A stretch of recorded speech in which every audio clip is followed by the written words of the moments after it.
O mosteiro de Alcobaça representa uma das mais importantes abadias da Ordem de Cister em Portugal. Ela foi construída de raiz com os 12 monges vindos da abadia de Claraval, em França, que por sua vez tinha sido criada de raiz segundo os preceitos mais rigorosos da nova reforma cisterciense da antiga Ordem de São Bento. A disciplina da Ordem de São Bento, fundada no século VI na abadia de Monte Cassino, em Itália, já estava decadente com o passar dos séculos. E a primeira reforma dos monges de Cluny, em 910, pelo poder já acumulado, também já não correspondia aos princípios criados por São Bento.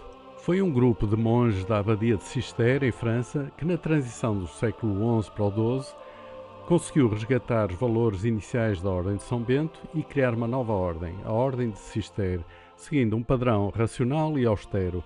São Bernardo foi o principal impulsionador desta reforma, concretizada por um grupo de 12 monges que fundaram de raiz a abadia de Claraval, em França, que mais tarde veio a servir de modelo para as 350 novas abadias criadas no espaço europeu, das quais o mosteiro de Alcobaça fez parte.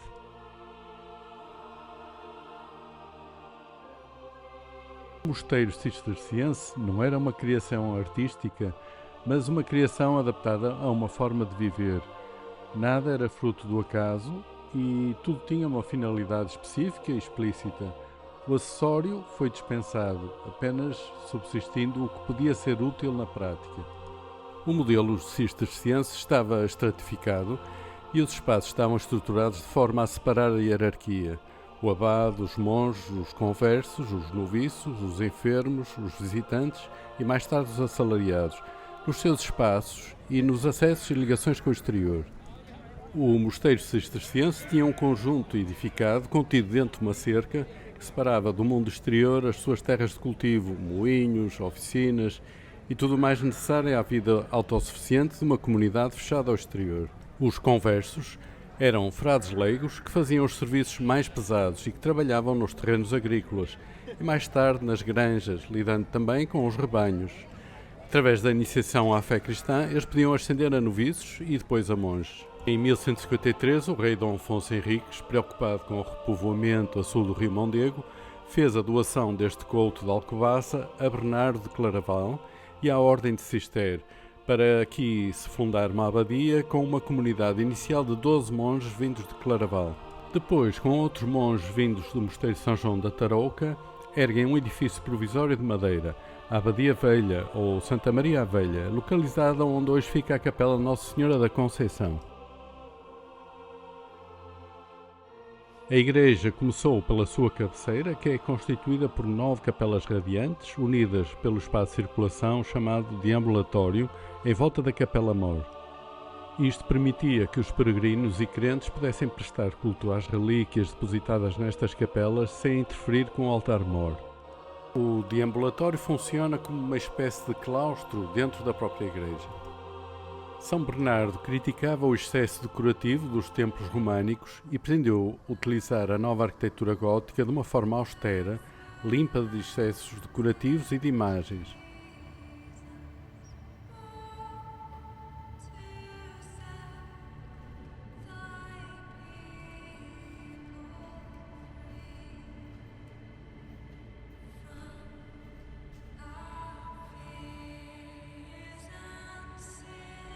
Há o uso de nervuras para distribuir o peso das abóbadas, que vai libertar as paredes dessa tarefa estrutural e permite o uso de janelas maiores, criando um ambiente mais iluminado.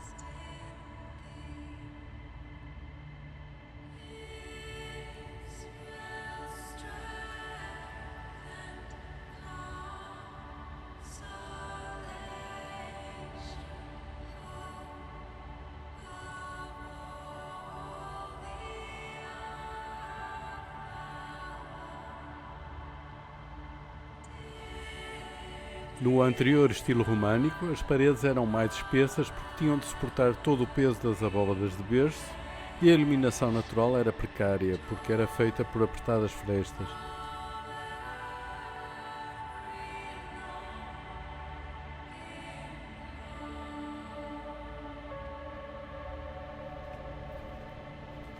O maior número e proximidade das colunas da estrutura bloqueia a visão das naves laterais, dando-nos uma percepção vertical desta nave central. Isso foi propositado, propiciando o contacto da essência humana, de origem terrena, com o divino celestial.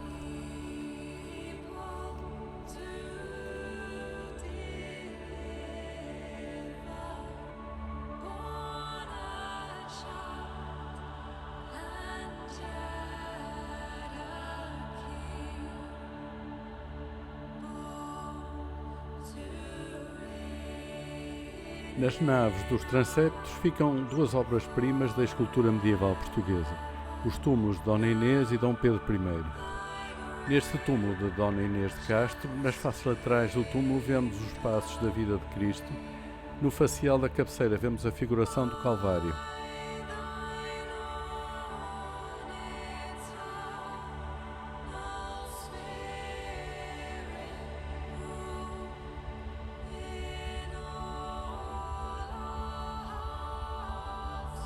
No facial dos pés vemos o juízo final e na parte superior, ao centro, preside Deus ao Tribunal Divino.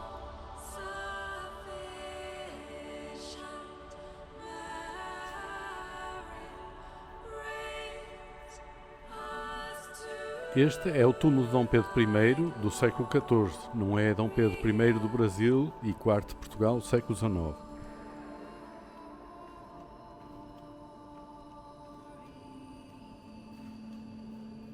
No túmulo de Dom Pedro vemos no facial da cabeceira uma grande rosácea formada por 18 edículas que relatam a vida dos dois amantes, a morte de Dona Inês e o castigo dos assassinos. Nas faces laterais vemos dois níveis de edículas, as de baixo maiores, com cenas da vida de São Bartolomeu, e as de cima com cenas da vida da família real. Segundo a tradição, os túmulos foram colocados frente a frente para que se possam ver logo que se levantem após a ressurreição. A sala do capítulo era, depois da igreja, a dependência mais importante para a comunidade. Rente às paredes corriam bancos onde os monges se sentavam depois da missa principal para ouvir as leituras da regra de São Bento. O abade sentava-se ao fundo e ao centro, voltado para a entrada. No meio da sala ficava a estante do leitor. Era nesta sala, na sala do capítulo, que os monges elegiam o abade e tomavam as decisões mais importantes.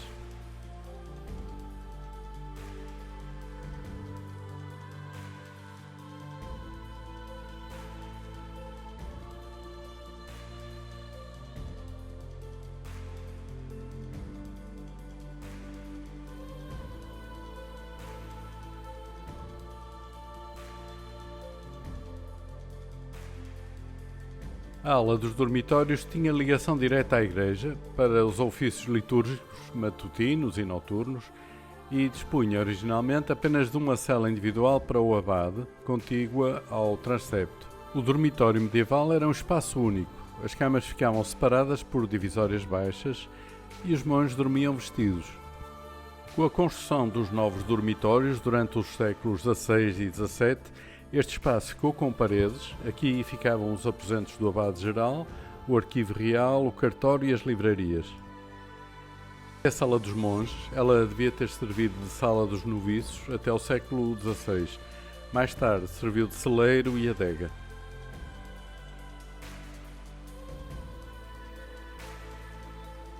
Ao lado fica este corredor estreito que devia ter sido o parlatório dos noviços e a partir do século XIII a cela-prisão para os monges que praticavam faltas graves. Esta é a porta do antigo calefactório. Por ela entramos na cozinha do século XVIII, composta por uma chaminé central, duas lareiras, dois tanques de água corrente em mármore. O século XVIII marca o auge da produção agrícola e da riqueza deste mosteiro. E isso marca também o auge da decadência com o relaxamento da austeridade cisterciense. Esta cozinha setecentista já nada tem a ver com as dimensões da primitiva cozinha medieval, que ficava do lado oposto ao refeitório. As refeições são sofisticadas, com alimentos vindos de fora do couto de Alcobaça, a carne bovina vinda do Minho e a ovina vinda de Trás-os-Montes.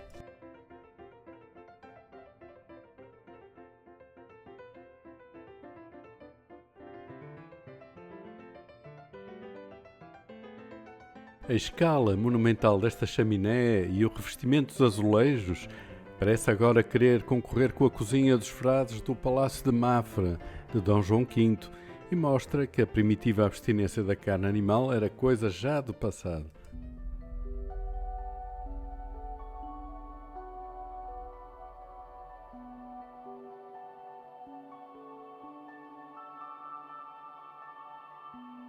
Ao lado da nova cozinha fica o refeitório, um impressionante salão de 620 metros quadrados, que no século XVIII servia cerca de 140 monges.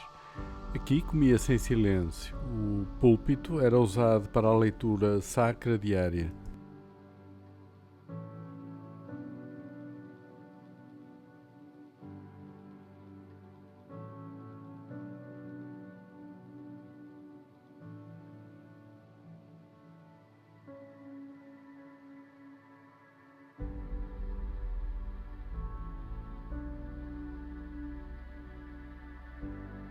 Na entrada do refeitório fica um pavilhão de 5 cantos, onde existe um tanque com água corrente, na qual os monges lavavam as mãos antes das refeições.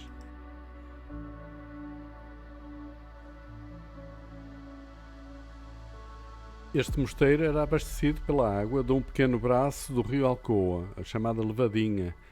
Esse braço abastecia um tanque de compensação na parede sul da igreja, do qual ganhava a pressão suficiente para, através do jardim do claustro, abastecer este lavatório.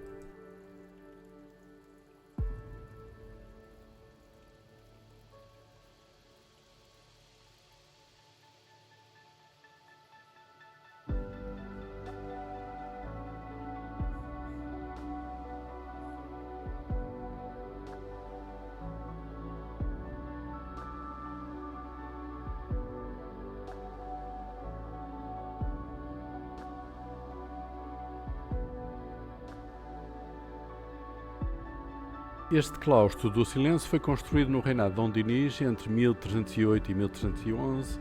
Foi concebido por Domingo Domingues e Mestre Diogo. Pensa-se que deve ter substituído outro do tempo da fundação, de estrutura mais simples e de menor altura. No século XVI, reinado de Dom Manuel I, foi-lhe acrescentado o piso superior com a traça de João de Castilho.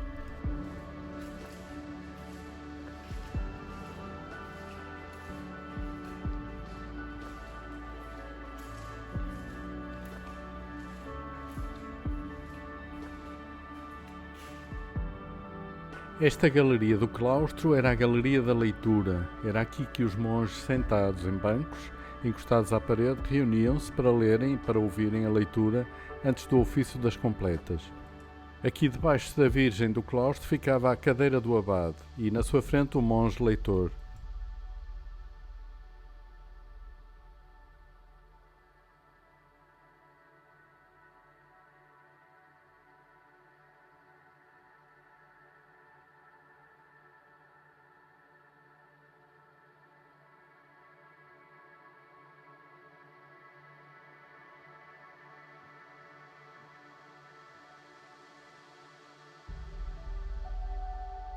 Esta atual fachada principal, ela é do estilo barroco, ela foi modificada em 1702 pelo monge italiano Frei João Torriano, mas conservou o pórtico de 7 arquivoltas e colunas da primitiva fachada gótica.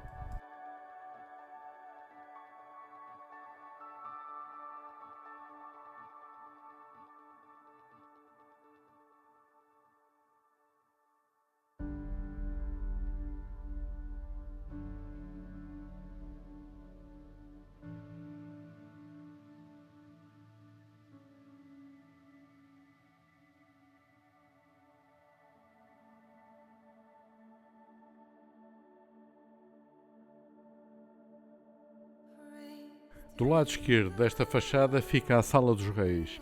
Inicialmente este espaço era a ala dos conversos e depois foi igreja e lugar de sepultura para a população.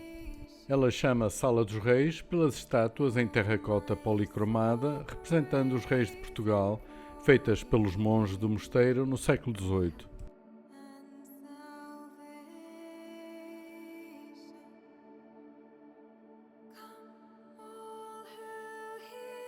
As paredes são revestidas com azulejos do século XVIII, historiando os episódios lendários da fundação do mosteiro, desde o voto de Dom Afonso Henriques ao lançamento da primeira pedra.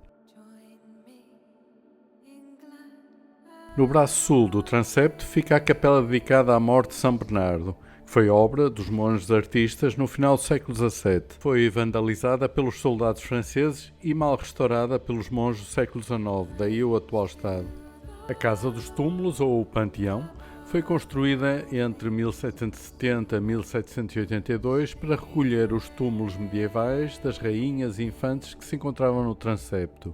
Nesta sala encontram-se os túmulos de Dona Urraca e seus filhos, o infante Dom Fernando, Dom Vicente e Dom Sancho. Dona Urraca foi rainha de Portugal, mulher de Dom Afonso II.